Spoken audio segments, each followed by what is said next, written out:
السلام.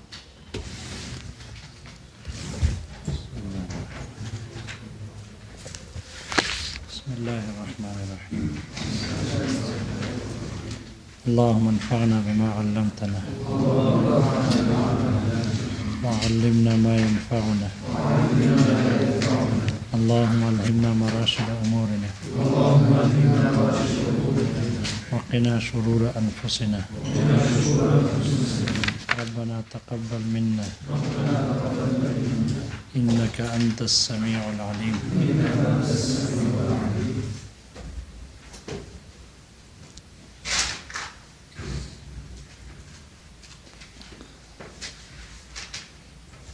اگر دو نصوص میں تعارض ہو اور اس سے چھٹکارا حاصل ہو اختلاف زمانہ کی طرف سے، اختلاف زمانہ ہو چاہے صراحتاً ہو یا دلالتاً ہو. صراحتاً کی مثال گزر گئی، آگے دلالتاً ہو اختلاف زمانہ، جیسے کہ دو ایسے نصوص کے درمیان تعارض واقع ہو جائے کہ جس میں ایک اباحت پر دلالت کر رہی ہو اور دوسری دلیل حرمت پر دلالت کرتی ہو. لہذا جب دلیل مبیح اور دلیل محرم میں تعارض آ جائے تو دلیل محرم کو ترجیح دی جاتی ہے، دلیل مبیح مقدم ہوگی اور دلیل محرم مؤخر ہوگی، اور جو بعد میں ہوتی ہے یہ ناسخ بنتی ہے اور جو پہلے ہوتی ہے وہ منسوخ. شارح کہتے ہیں یہ اس لیے ہے کہ اشیاء میں اصل اباحت ہے یا نہیں ہے. اس میں شارح نے 3 قول نقل کیے. پہلا قول جو بعض فقہا کا ہے احناف میں سے شیخ ابو الحسن کرخی کا اور شیخ ابو بکر رازی اور فقہائے حنفیہ اور شافعیہ کے ایک جماعت کا ہے، اور جمہور معتزلہ کا یہ مذہب ہے کہ اشیاء میں اصل اباحت ہے. دوسرا، ان کے مذہب کے مطابق جب اگر اشیاء میں اصل اباحت مان لے تو پھر اس صورت میں دلیل محرم یہ مؤخر ہوگا اور دلیل مبیح یہ مقدم ہوگا تاکہ نسخ میں تکرار لازم نہ آئے. نسخ میں تکرار سے بچنے کے لیے دلیل محرم کو مؤخر مانا جاتا ہے، کیونکہ تکرار نسخ یہ غیر معقول ہے، یہ پسندیدہ نہیں. اور یہ تکرار نسخ تبھی ہوگا کہ جب اشیاء میں اصل اباحت ہو، کیونکہ جب اشیاء میں اصل اباحت ہے، اگر ہم دلیل محرم کو مؤخر نہیں مانیں گے بلکہ مبیح کو مؤخر مانے اور محرم کو مقدم مانے تو یہ محرم پھر ناسخ بنے گی. اشیاء میں جو اصل اباحت ہے اس اصل اباحت کے لیے یہ ناسخ بن جائے گی، اور دلیل مبیح اس کو اگر مؤخر مانیں گے تو پھر وہ دلیل مبیح اس محرم کے لیے ناسخ بن جائے گی. تو نسخ میں تکرار لازم آ جائے گا. وہ جو اصل اباحت تھی اشیاء میں اصل مباح ہونا وہ دلیل محرم سے منسوخ ہو جائے گا، یہ دلیل محرم ناسخ بن جائے گی اس کے لیے، اور پھر اس دلیل محرم کے لیے دلیل مبیح یہ ناسخ بن جائے گی. تو نسخ میں تکرار لازم آئے گا اور یہ پسندیدہ نہیں. اس وجہ سے اس تکرار نسخ سے بچنے کے لیے جب مبیح اور محرم میں تعارض ہو اور اشیاء میں اصل اباحت مانی جائے تب دلیل محرم یہ مؤخر ہوتی ہے، ناسخ بنتی ہے، اور دلیل مبیح یہ مقدم ہوتی ہے. چونکہ اشیاء میں اصل اباحت ہے اور پھر وہ نص جو اباحت بتاتی ہے یہ دونوں ایک ساتھ ہو جائیں گی، اور یہ دلیل محرم ناسخ بنے گا، مؤخر ہوگا، ان دونوں اباحتوں کے لیے ناسخ بن جائے گی، دلیل مبیح کے لیے بھی اور اصل جو اشیاء میں اباحت ہے دونوں کو منسوخ کر دے گی. تو یہاں نسخ میں تکرار لازم نہیں آئے گا. اس لیے جب حاضر دلیل مبیح اور محرم دونوں جمع ہو تو جو مبیح محرم ہوتی ہے یہ مؤخر ہوتی ہے، ناسخ بنتی ہے. شارح کہتے ہیں یہ انہی حضرات کے قول پر ہوگا کہ جو اصل اشیاء میں اباحت کے قائل ہیں، لیکن جو اشیاء میں اصل اباحت کے قائل نہیں بلکہ اشیاء میں اصل حرمت کے قائل ہے، اس لیے کہ دوسرا قول یہ ہے کہ اشیاء میں اصل اباحت نہیں، اشیاء میں اصل حرمت ہے، اور اس کے قائل بعض معتزلہ ہیں، وہ کہتے ہیں اشیاء میں اصل حرمت ہے، الا کہ کسی شے کی اباحت پر کوئی دلیل قائم ہو وہ مباح ہو جائے گی وگرنہ حرام رہے گی۔ ان کے مطابق پھر یہ نسخ میں تکرار نہیں ہوگا۔ یہ قاعدہ کہ دلیل محرم یہ مؤخر ہوتا ہے، ان کے مطابق نہیں ہوگا۔ تیسرا قول یہ ہے کہ اشیاء میں اصل توقف ہے، جب تک کہ اباحت پر کوئی دلیل قائم نہ ہو یا جب تک کہ حرمت پر کوئی دلیل قائم نہ ہو اس وقت تک توقف کیا جائے گا، تو اصل توقف ہے۔ یہ تین قول ہو گئے اشیاء میں اصل اباحت کے یا توقف ہونے کے یا حرمت کے، اس میں یہ تین قول ہو گئے۔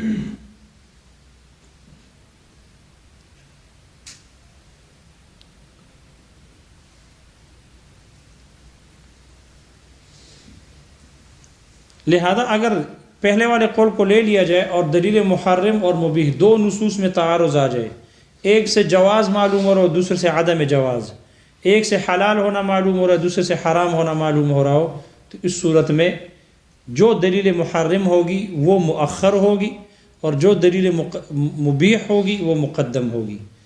تو یہ ہے ظاہراً تو اس میں زمانے کا اختلاف نہیں، لیکن یہاں دلالتاً اختلاف زمانہ ہے، اس سے تعارض دور ہو جائے گا، دلیل محرم پر عمل ہوگا، یہی مؤخر ہوگی اور اسی کو ناسخ بنایا جائے گا، اس سے تعارض دور ہو جائے گا۔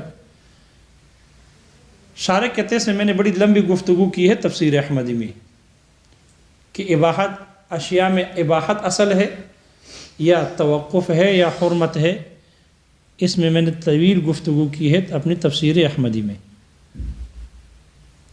آگے ایک اصول بیان کر رہے ہیں کہ جب مثبت اور نافی میں تعارض ہو تو آیا یہ مثبت اولا ہے نافی سے یا یہ مساوی ہے؟ اس میں احناف کے درمیان اختلاف ہے۔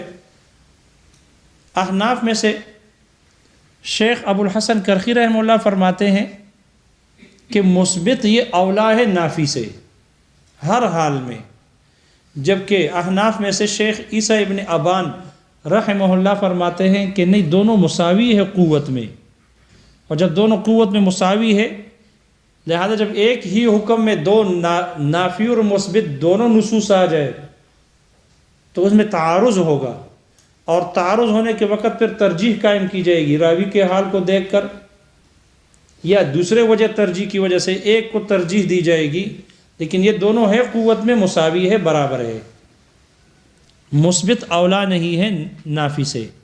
جبکہ شیخ ابو الحسن کرخی رحمہ اللہ فرماتے ہیں کہ نہیں، مثبت اولا ہوتی ہے، اقوا ہوتی ہے نافی سے، اس لیے ان میں تعارض ہے ہی نہیں، یہ برابر ہی نہیں ہے۔ جب ان میں تعارض آ جائے، ایک ہی حکم میں نافی اور مثبت وارد ہو تو اس صورت میں مثبت پر عمل ہوگا، نافی پر عمل نہیں ہوگا۔ مثبت سے مراد وہ مثبت نہیں کہ جس میں حرف نفی نہ ہو، بلکہ مثبت سے مراد وہ حکم ہے کہ جو ایک امر زائد کو ثابت کرتا ہو، ایسی خبر، ایسی حدیث جس میں ایک عارضی شے ایک زائد شے کا اثبات کیا جا رہا ہو، ایک عارضی زائد چیز کو ثابت کیا جا رہا ہو اصل پر، اس کو کہتے ہیں مثبت۔ یہ خبر، یہ حدیث مثبت ہے۔ اور نافی سے مراد وہ حدیث نہیں ہے کہ جس میں حرف سلب، حرف نفی موجود ہو، بلکہ نافی سے مراد وہ خبر ہے اور وہ حدیث ہے کہ جو اس زیادتی کو، جو اصل پر زیادتی ہو، اس امر عارض اور زائد کی نفی کرتی ہو اور شے کو اس کی اصل کی طرف لوٹاتی ہو، یہ ہے مراد نافی سے۔ اگر کسی شے کو اس کے اصل پر باقی چھوڑتی ہو اور اس زائد عارض جو زیادتی ہے اور عارضی ہے، اصل پر زیادتی ہوئی ہے، اس کی نفی کرتا ہو تو اس کو کہتے ہیں یہ خبر یا یہ حدیث یہ نافی ہے۔ شارح کہتے ہیں اس میں اختلاف ہوا شیخ ابو الحسن کرخی اور امام عیسیٰ ابن ابان رحمہم اللہ کے، اور وجہ یہ ہے کہ نافی اور مثبت کے درمیان ہمارے فقہائے متقدمین میں بھی اختلاف. امام ابو حنیفہ، امام ابو یوسف اور امام محمد رحمہم اللہ، ان کے درمیان بھی اختلاف ہے. نافی اور مثبت پر عمل کرنے میں ان کا عمل مختلف رہا. کبھی ہمارے فقہاء متقدمین مثبت پر عمل کرتے اور کبھی ہمارے فقہاء متقدمین یہ نافی پر عمل کرتے ہیں. تو شارح کہتے ہیں مصنف نے ایک ایسا قاعدہ ذکر کیا کہ جس کی وجہ سے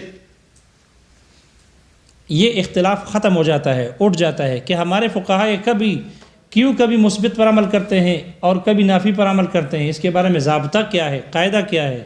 شارح کہتے ہیں مصنف نے قاعدہ بیان کیا، اور وہ قاعدہ یہ ہے کہ جو بھی خبر مثبت ہوگی وہ ہر حال میں دلیل پر مبنی ہوگی. مثبت ہر حال میں دلیل پر مبنی ہوتی ہے، لیکن جو نافی ہوتی ہے اس کے لیے دلیل پر مبنی ہونا ضروری نہیں. تو جو نافی ہوگی اس کے 3 حال ہوں گے. یا وہ نافی دلیل پر مبنی ہوتی ہے، معلوم ہے کہ وہ نافی دلیل پر مبنی ہے، راوی نے دلیل پر اعتماد کرتے ہوئے اس میں اس زیادتی کی نفی کی ہے. دوسری صورت یہ ہے کہ راوی کا حال مشتبہ ہے، یہ پتہ نہیں ہے کہ نافی نے اس خبر میں اس جو زیادتی کی نفی کر رہی ہے، یہ راوی کر رہا ہے اس زیادتی کی نفی کر رہا ہے، آیا یہ دلیل پر مبنی ہے یا نہیں؟ راوی کا حال مشتبہ تھا. جب تحقیق کی گئی پتہ چلا نافی نے دلیل معرفت پر اعتماد کیا تھا. یہ نافی نے جو روایت میں نفی کی ہے یہ کسی دلیل کی بنیاد پر کی ہے، لیکن اول میں اس کا حال مشتبہ تھا. تیسری صورت یہ ہے کہ راوی کا حال مشتبہ ہو، پتہ نہیں اس نے دلیل کی وجہ سے اس عارضی زیادتی کی نفی کی ہے یا دلیل پر مبنی نہیں، بس اصل پر اعتماد کرتے ہوئے کی ہے. چونکہ پہلے یہ زیادتی ثابت نہیں تھی، اب بھی ثابت نہیں ہوگی، یعنی استصحاب حال کو دلیل بنایا ہے. تو اگر اس کا حال مشتبہ ہو، جب تحقیق کی گئی پتہ چلا کہ واقعی یہ نفی دلیل پر مبنی نہیں بلکہ اس نے استصحاب حال کو دلیل بنایا تھا، تو 3 صورتیں ہوگی نفی کی. وہ خبر جو نافی بنے گی اس کی 3 صورتیں ہو گئی. پہلی صورت یہ کہ دلیل نافی، خبر نافی وہ دلیل پر مبنی تھی.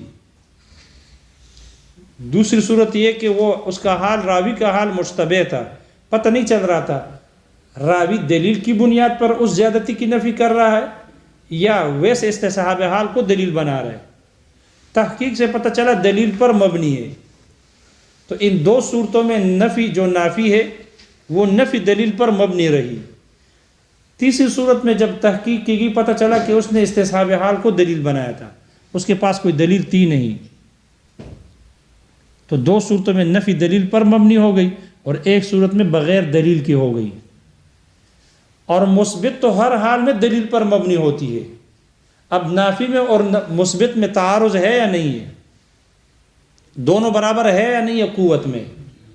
مثبت ہر حال میں دلیل پر مبنی ہوتی ہے، اور جو خبر نافی ہے 2 صورتوں میں تو یہ دلیل پر مبنی ہو گئی. تو اس میں بھی دلیل موجود ہے اور وہ بھی دلیل کی بنیاد پر راوی نے خبر دی ہے، اس زیادتی کو ثابت کیا ہے. تو ان دونوں میں کیا ہو جائے گا؟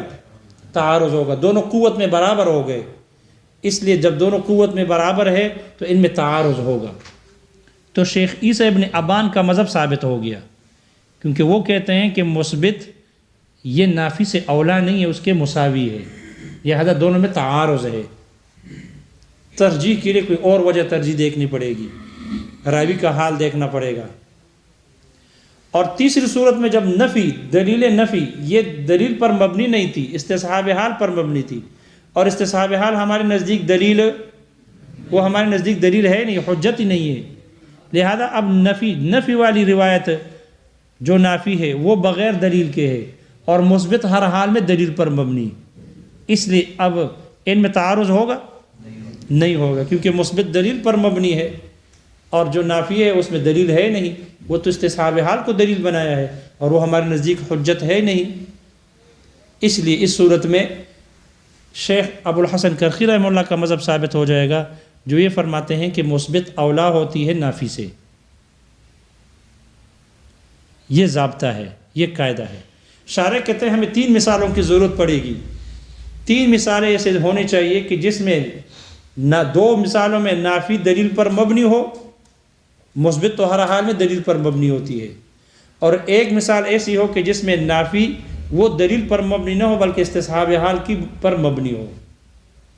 3 مثالیں۔ سب سے پہلے مصنف نے اس 2 نصوص کی مثال دے دی کہ جس میں نافی دلیل پر مبنی نہیں بلکہ استصحاب حال کی بنیاد پر قائم ہے۔ نفی دلیل نہیں ہے، نفی بغیر دلیل کے ہے، استصحاب حال کی وجہ سے ہے۔ تو ظاہر بات ہے جب نفی میں دلیل ہے ہی نہیں، نفی بغیر دلیل کے ہے، تو اس صورت میں مثبت نافی سے اولا ہوتا ہے۔ اس کی مثال دی ہے جیسے کہ حضرت بریرہ رضی اللہ عنہ حضرت عائشہ صدیقہ رضی اللہ عنہ کی باندی تھی، پھر انہوں نے اس کے ساتھ بدل کتابت کیا، اس کو مکاتبہ بنایا۔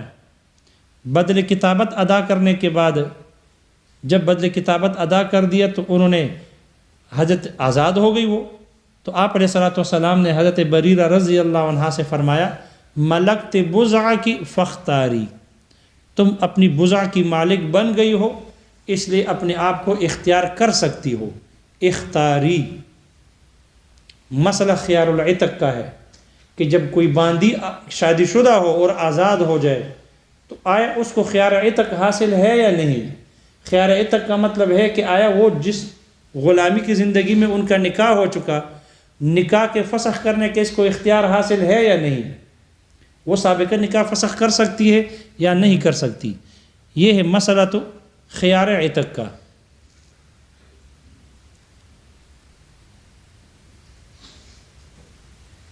تو آپ علیہ الصلوۃ والسلام نے اس کو اختیار دیا نکاح کے باقی رکھنے کا یا فسخ کرنے کا۔ ملکت بضع کی فختاری۔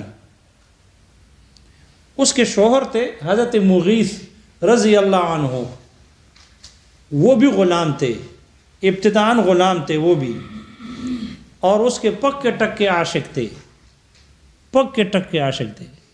یہ تھوڑی سی رنگ کی اچھی تھی اور وہ رنگ کے کالے تھے، اور ان کا نکاح ہو چکا تھا، لیکن چونکہ یہ آزاد ہو گئی تو اب ان نے ارادہ کیا کہ نکاح کو فسخ کر دے، کیونکہ آپ نے اختیار دیا ان کو، اور وہ یہ چاہتے تھے کہ نکاح فسخ نہ ہو۔ تو وہ بیچارے بہت پریشان تھے اس کے معاملے میں، یہاں تک کہ بہت محنت سماجت کی کہ نکاح فسخ نہ کرو، لیکن اس نے کہا کہ نہیں، آپ کے ساتھ زندگی گزارنا مشکل ہے۔ اور یہ اس پر عاشق تھے، انتہائی عاشق تھے، یہاں تک کہ صحابہ فرماتے کہ حضرت بریرہ مدینہ منورہ کی گلی میں آگے آگے اور یہ اس کے پیچھے پیچھے رو رو کر جاتے تھے منانے کے لیے کہ فسخ نہ کرے۔ پھر انہوں نے حضرت آپ علیہ الصلوۃ والسلام سے بات کی کہ آپ سفارش کر لیں کہ نکاح فسخ نہ کرے، نکاح فسخ نہ ہو۔ جی تو آپ نے حضرت بریرہ کو پھر فرمایا کہ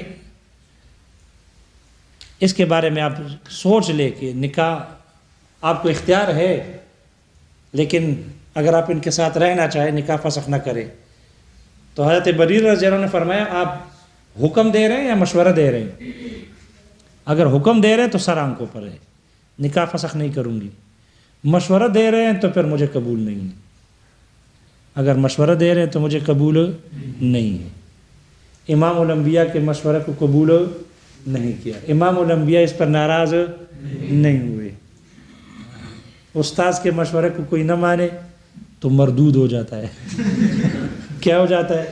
مردود۔ شیخ کا مشورہ نہ مانے تو پھر تو مرتد زندیق بنتا ہے۔ حدود ہے، ہر شے کی حدود ہے، آزادی ہر ایک کی اپنی ایک تشخص ہے، ایک حد تک اس کو شریعت نے آزادی دی ہے۔ تو حضرت بریرہ رضی اللہ عنہ نے فرمایا کہ اگر آپ حکم دیتے ہیں تو تسلیم ہے، کیونکہ حکم سے انکار تو کر نہیں سکتے، اور اگر آپ مشورہ دے رہے ہیں تو پھر مجھے ضرورت نہیں ہے۔ اس لیے بہرحال انہوں نے نکاح کو ختم کر دیا، کیونکہ آپ نے اختیار دیا ملکت بضع کی فختاری۔ اس میں روایت میں اختلاف ہے کہ جب حضرت بریرہ رضی اللہ عنہ کو وہ اختیار دے دیا گیا تھا، اس کا شوہر حضرت مغیث رضی اللہ عنہ وہ اس وقت غلام تھے یا آزاد تھے؟ روایتوں میں اختلاف ہے۔ دونوں روایتیں آئی ہیں. ایک روایت حضرت عائشہ رضی اللہ عنہا سے ہیں جن کو ان کے بانجے اور بتیجے دونوں نے نقل کیا ہے.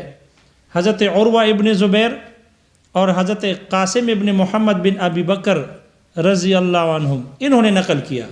قاسم رحمہ اللہ نے نقل کیا جو حضرت ابو بکر رضی اللہ عنہ کے پوتے تھے، ان کے بیٹے محمد کے بیٹے تھے. تو حضرت عائشہ کی اس کی پھپھی تھی، ایک کی پھپھی اور ایک کی خالہ. حضرت اسماء بنت ابی بکر کے بیٹے تھے عروہ ابن زبیر. انہوں نے نقل کیا حضرت عائشہ رضی اللہ عنہا سے کہ جب حضرت بریرہ کو خیار عتق حاصل ہوا اس وقت ان کے شوہر حضرت مغیث رضی اللہ عنہ اس وقت وہ غلام تھے. تو بعض روایت میں آتا ہے کہ غلام تھے. حضرت عائشہ رضی اللہ عنہ سے حضرت اسود رضی اللہ عنہ نے روایت نقل کی اور ان میں ہے کہ حضرت عائشہ نے فرمایا کہ حضرت بریرہ رضی اللہ عنہ کو جب آزادی وہ خیار عتق حاصل ہوا تو اس وقت ان کے شوہر حضرت مغیث وہ آزاد ہو چکے تھے. اب دونوں روایتوں میں تعارض آ گیا. اس میں ایک خبر مثبت ہے اور ایک خبر نافی ہے. انسانوں میں اصل کیا ہے؟ غلام ہونا، آزاد ہونا؟ آزاد ہونا.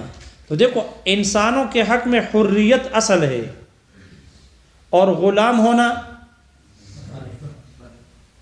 جی یہ ایک زائد ہے اصل. لہذا جو خبر، جو حدیث، جو خبر اس کی حریت بتائے گی وہ اصل ہوگی. وہ کیا ہوگی؟ نافی. وہ خبر جو اصل کی طرف لوٹائے گی وہ نافی ہوتی ہے، اور جو خبر اس کی غلام ہونا بتائے گی وہ مثبت ہوتی ہے، ایک اصل پر ایک زائد چیز کو ثابت کرنے والی ہے. یہ عام انسانوں کی بات ہے. عام انسانوں کے حق میں حریت اصل ہے، تو جو خبر حریت بتائے گی وہ نافی ہوتی ہے کیونکہ اصل پر باقی رکھنے والی ہے، اس لیے وہ نافی ہوتی ہے. اور جو خبر اس کی غلام ہونا بتائے گی وہ مثبت ہوتی ہے، ایک امر عارض اور زائد کو ثابت کر رہی ہے. یہ عام انسانوں کی بات ہے. حضرت مغیث رضی اللہ عنہ کے بارے میں تمام روایتیں متفق ہے کہ وہ اصلاً غلام تھے، اصل کے اعتبار سے وہ غلام تھے. پھر آیا وہ آزاد ہوئے یا نہیں ہوئے؟ تو ان کے حق میں اصل حریت نہیں بلکہ کیا ہے؟ عبودیت ہے. اصل ان کے حق میں غلامی ہے. اب جو روایت ان کا غلام ہونا بتائے گی وہ نافی بنے گی، اور جو ان کا آزاد ہونا بتائے گی وہ مثبت بنے گی. لہذا جس روایت میں ہے کہ حضرت عائشہ رضی اللہ عنہ نے فرمایا کہ ان کو جب خیار عتق حاصل ہوا وہ غلام تھے، تو جب غلام تھے تو یہ حدیث ان کو اصل کی طرف لوٹا رہی ہے. لہذا یہ حدیث نافی ہے. یہ حدیث کیا ہے؟ نافی ہے. اس نافی پر عمل کیا امام شافعی رحمہ اللہ نے، انہوں نے اسی کو اختیار کیا. اور فرماتے ہیں کہ جب غلام باندی کا شوہر اگر غلام ہو اور اس کو آزاد کر دیا جائے تو اس کو خیار عتق حاصل ہو جاتا ہے، لیکن اگر آزاد ہو تو پھر خیار عتق حاصل نہیں ہوتا. لہذا امام شافعی رحمہ اللہ باندی کو خیار عتق دینے کے قائل ہیں اس وقت کہ جب شوہر غلام ہو اور اس کو آزادی مل جائے. اگر آزاد ہوگا تو پھر نہیں ملے گا، پھر خیار عتق دینے کے جواز کے وہ قائل نہیں. اور ہم اس روایت پر عمل کرتے ہیں کہ جس میں حضرت عائشہ رضی اللہ عنہ فرماتی ہے کہ جب ان کو خیار عتق حاصل ہوا تو وہ آزاد تھے. تو یہ آزاد ہونا کون سی خبر ہوگی؟ یہ مثبت ہوگی نا، کیونکہ امر عارض ثابت کر رہی ہے، ایک عارضی امر کو ثابت کر رہی ہے، اصل پر ایک زائد چیز ثابت کر رہی ہے. لہذا ہم اس کو اختیار کرتے ہیں. احناف اس پر عمل کرتے ہیں. احناف کہتے ہیں کہ شوہر کے آزاد اور غلام سے کوئی فرق نہیں پڑتا. ہمارے ہاں اصول کچھ اور ہے.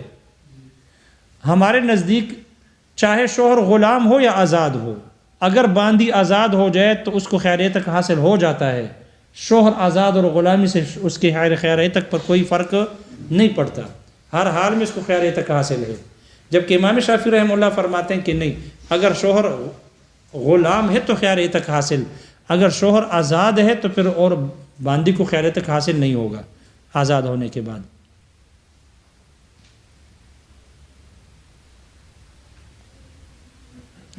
اب دونوں خبروں میں تعارض آ گیا، ہم نے مثبت پر عمل کیا، امام شافعی رحمہ اللہ نے نافی پر عمل کیا، لیکن آیا غلام اور آزاد میں کوئی فرق ہے؟ اگر دونوں کڑے ہوں پتہ چل جاتا ہے کہ یہ آزاد ہے یہ غلام ہے، مطلب سینگ ہو یا کان ایک ہو یا تین چار کان ہو، کچھ پتہ نہیں ہے، آزاد اور غلام کے درمیان کوئی فرق نہیں ہے، تو جو خبر مثبت ہوگی وہ ہر حال میں کس پر مبنی ہوتی ہے؟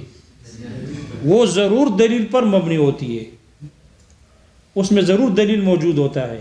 لیکن نافی کو دیکھیں گے، جو روایت نفی کر رہی ہے، حریت کی نفی کر رہی ہے اور اس کو اصل کی طرف لوٹا رہی ہے، غلام ہونا بتا رہی ہے، وہ دیکھیں گے آیا وہ دلیل پر مبنی ہے یا نہیں، چونکہ آزاد اور غلام کے درمیان میں کوئی فرق تھا نہیں، لہذا جس راوی نے اس کے غلام ہونے کی خبر دی ہے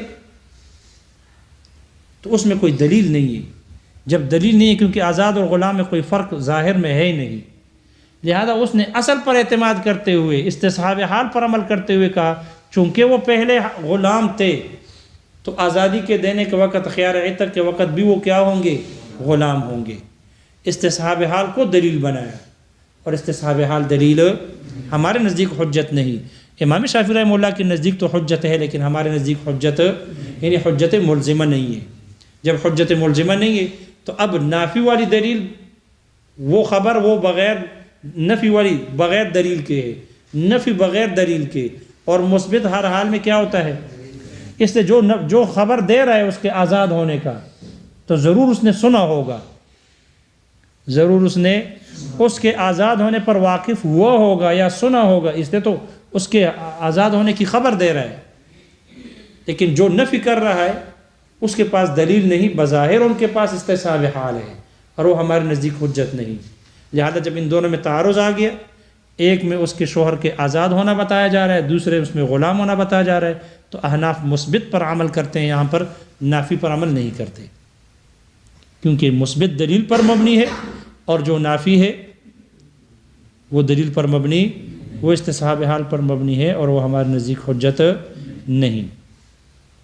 اس لیے احناف خیار عتق میں باندی کو خیار کے دینے کے جواز کے قائل ہے، چاہے شوہر غلام ہو یا آزاد ہو، ہر حال میں احناف خیار عتق کے جواز کے قائل ہے۔ مثال سمجھ میں آ گئی بھی؟ دوسری مثال ہے حضرت میمونہ رضی اللہ عنہ کی حدیث ہے، جس میں ہے کہ آپ علیہ الصلوۃ والسلام نے حضرت میمونہ رضی اللہ عنہ سے نکاح کیا،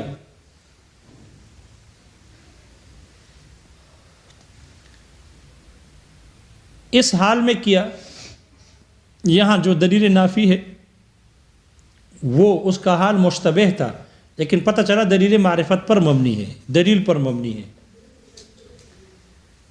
حالت احرام میں نکاح کرنا جائز ہے یا ناجائز ہے؟ حالت نکاح میں نکاح کرنے کے بعد وطی کرنا جائز ہے یا ناجائز ہے؟ بالاتفاق وطی کرنا ناجائز ہے۔ حالت احرام میں اگر شادی ہو جائے، نکاح ہو جائے، وطی بالاتفاق ناجائز ہے۔ آیا نکاح کرنا جائز ہے یا ناجائز ہے؟ اس میں اختلاف ہے۔ اس میں کیا ہے؟ اختلاف۔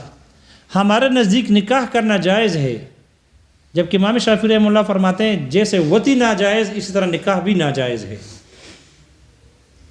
اور وجہ اختلاف یہ ہے کہ اس حضرت آپ علیہ الصلوۃ والسلام نے حالت احرام میں نکاح کیا حضرت میمونہ رضی اللہ عنہا سے، لیکن جس وقت نکاح کیا اس وقت آپ حالت احرام میں تھے یا نہیں تھے، اس میں روایتیں مختلف ہو گئی، روایت تعارض آ گیا۔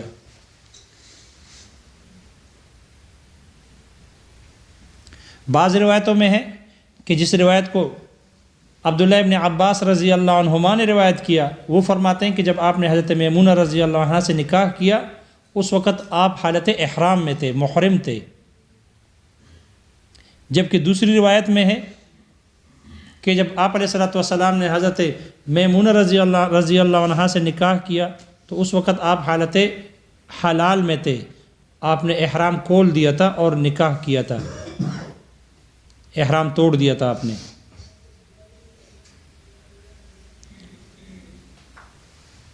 اور اس روایت کے نقل کرنے والے راوی حضرت یزید ابن اسم رضی اللہ عنہ ہے۔ اب روایت میں تعارض آ گیا، اس میں نافی کون سا ہے اور مثبت کون سا ہے؟ انسانوں میں اصل حالت حلال میں ہونا ہے یا حالت احرام میں ہونا ہے؟ حالت حلت انسانوں میں اصل ہے، احرام ہونا عارض ہے، عارضی ہے، اصل پر ایک زائد ہے۔ تو جو روایت عام انسانوں کے بارے میں اس کے حالت حلت بتائے گی وہ روایت نافی بنے گی مثبت ہوگی؟ وہ نافی ہوگی عام انسانوں کے بارے میں۔ نافی وہ جو انسان کو اصل پر باقی رکھے، اصل کی طرف لوٹائے، اور عام انسانوں میں حالت حلت اصل ہے، لہذا جو روایت جو خبر اس کی حلت کی طرف لوٹائے گی اور اصل پر باقی رکھے گی وہ بنے گی نافی، اور جو محرم ہونا بتائے گی وہ مثبت بنے گی، کیونکہ اصل پر ایک زائد چیز ثابت کر رہی ہے۔ یہ عام انسانوں کی بات ہے۔ آپ علیہ الصلوۃ والسلام نے جو نکاح کیا تھا حضرت میمونہ رضی اللہ عنہا سے، اس پر تمام روایتیں متفق ہیں کہ آپ نے احرام باندھ کر سفر میں نکل چکے، آپ نے احرام باندھ دیا تھا، تو آپ کے محرم ہونے پر تمام روایتیں متفق ہیں۔ نکاح کے وقت عند النکاح وہی احرام باقی تھا یا وہ احرام توڑ دیا تھا آپ نے؟ اس میں روایتوں میں تعارض آ گیا، اختلاف آ گیا۔ بعض روایتوں میں ہے، عبداللہ ابن عباس رضی اللہ عنہما کی روایت ہے کہ آپ اسی حالت احرام میں تھے، اور حضرت یزید ابن اسم رضی اللہ عنہ کی روایت ہے کہ آپ نے وہ احرام توڑ دیا تھا، آپ حلال ہو گئے تھے، آپ نے نکاح کیا، اس کے بعد پھر آپ نے احرام دوبارہ باندھ لیا۔ لہذا آپ علیہ الصلوۃ والسلام کے بارے میں تمام روایتیں محرم ہونے کی متفق ہے، لہذا آپ کے حق میں محرم ہونا اصل ہو گیا، آپ کے حق میں محرم ہونا اصل ہو گیا، اور آپ کا حلال ہونا یہ ایک امر عارض ہو گیا، ایک امر زائد ہو گیا۔ لہذا جو خبر جو حدیث آپ کا محرم ہونا بتائے گی وہ کیا ہوگی؟ یہ نافی بنے گی، اور جو خبر آپ کے حلال ہونے کو بتائے گی وہ مثبت بنے گی، ایک امر زائد اور عارض کو ثابت کرنے والی ہوگی۔ لہذا دونوں روایتوں میں تعارض۔ تو حضرت میمونہ رضی اللہ عنہ کا نکاح، اس کے بارے میں یزید ابن اسم رضی اللہ عنہ فرماتے ہیں کہ آپ نے جب نکاح کیا اس حال میں کیا کہ آپ حلال ہو گئے تھے، آپ نے احرام توڑ دیا تھا۔ اور عبداللہ ابن عباس رضی اللہ عنہما کی روایت ہے کہ آپ نے جب نکاح کیا حضرت میمونہ رضی اللہ عنہ سے اس وقت آپ حالت احرام میں تھے، حلال نہیں تھے۔ دونوں میں تعارض آ گیا۔ تو جو مثبت ہوگی وہ تو ہر حال میں دلیل پر مبنی ہوتی ہے، جو مثبت ہوتی ہے وہ ہر حال میں دلیل پر مبنی ہوتی ہے، لیکن جو نافی ہے یہاں پر جو آپ کا محرم ہونا بتا رہی ہے اس کے بارے میں دیکھنا پڑے گا، آیا یہ دلیل کی وجہ سے راوی کہہ رہے ہیں یا بغیر دلیل کے کہہ رہے ہیں؟ لیکن جب تحقیق ہی پتہ چلا دلیل پر مبنی ہے، کیونکہ جب ایک محرم اور ایک حلال آدمی دونوں کڑے ہوں پتہ چل جاتا ہے کہ یہ دونوں میں فرق معلوم ہوتا ہے، دونوں میں فرق معلوم ہو جاتا ہے، اس لیے کہ جو محرم ہوتا ہے وہ سلے ہوئے کپڑے نہیں پہنتا، وہ اس کا سر خالی ہوتا ہے، ٹوپی پگڑی وغیرہ نہیں پہنتا، سلے ہوئے کپڑے نہیں پہن سکتا، اور بال اس کے سر گنجا ہوتا ہے، بال کاٹے ہوتے ہیں اور ناخن کاٹے ہوتے ہیں، کاٹ نہیں سکتے، اگر پہلے سے کاٹے ہوئے اب کاٹ نہیں سکتے، بال چھوٹے نہیں کر سکتے۔ تو محرم کا اور محلل کا دونوں کا پتہ چل جاتا ہے کہ یہ حالت حرام میں ہے اور یہ حالت حلت میں ہے، دور سے پتہ چل جاتا ہے۔ اب جس روایت میں جن راوی نے خبر دی ہے کہ آپ حلال تھے، ظاہر بات ہے انہوں نے آپ کے اوپر حلال لوگوں کا لباس دیکھا ہوگا، حلال لوگوں کی وضاقتہ دیکھی ہوگی کہ آپ کے اوپر احرام نہیں تھا، آپ ناخن کاٹتے تھے، بال کاٹتے تھے، اس لیے آپ کے اوپر آپ کی وضاقتہ حلال کی دیکھ کر انہوں نے خبر دے دی کہ آپ حلال ہو گئے تھے۔ یہ مثبت ہے نا، اس لیے دلیل پر مبنی ہے۔ اور جنہوں نے محرم ہونے کی خبر دی ہے کہ آپ حالت احرام میں تھے تو وہ بھی دلیل پر مبنی ہے، اس لیے کہ انہوں نے آپ کی وہی وضاقتہ دیکھی، وہی ہیئت دیکھی کہ آپ حالت احرام کی حالت میں دیکھا، لہذا انہوں نے محرم ہونے کی خبر دے دی، تو دونوں دلیل پر کیا ہو گئی؟ مبنی ہے، دونوں دلیل پر مبنی ہے۔ اب یہاں نافی مثبت نافی سے اولا نہیں، بلکہ دونوں دلیل پر مبنی ہونے کی وجہ سے دونوں قوت میں برابر ہو گئی، اور جب دونوں قوت میں برابر ہے تو اب تعارض آ گیا، تعارض دور کرنے کے لیے وجہ ترجیح راوی کے حال کو دیکھ کر ترجیح دی جائے گی۔ اس لیے راوی کے حال کو دیکھ کر دیکھا گیا کہ ایک کے راوی حضرت یزید ابن اسم رضی اللہ عنہ ہے جو دیہاتی صحابہ میں شمار ہوتے تھے، اور دوسرے راوی فقیہ صحابہ ہے، صحابہ میں فقیہ ہے، حضرت عبداللہ ابن عباس رضی اللہ عنہما ہے۔ اس لیے احناف نے عبداللہ ابن عباس رضی اللہ عنہما کی روایت کو ترجیح دے کر، راوی کے حال کو ترجیح دے کر احناف نے یہاں نافی پر عمل کیا، مثبت کو چھوڑ دیا۔ امام شافعی رحمہ اللہ نے یہاں یزید ابن اسم رضی اللہ عنہ کی روایت کو ترجیح دی اور مثبت پر عمل کیا۔ اس لیے وہ امام شافعی رحمہ اللہ حالت احرام میں نکاح کے جواز کے قائل نہیں ہے، نکاح کو جائز قرار نہیں دیتے، مباح نہیں اور حلال نہیں سمجھتے، جیسے کہ وطی کس جائز کو جائز نہیں سمجھتے، اسی طرح نکاح کو بھی جائز نہیں سمجھتے۔ امام ابو حنیفہ رحمہ اللہ وطی کو ناجائز سمجھتے ہیں، لیکن نکاح کے جواز کے قائل ہیں اور نکاح کو جائز سمجھتے ہیں۔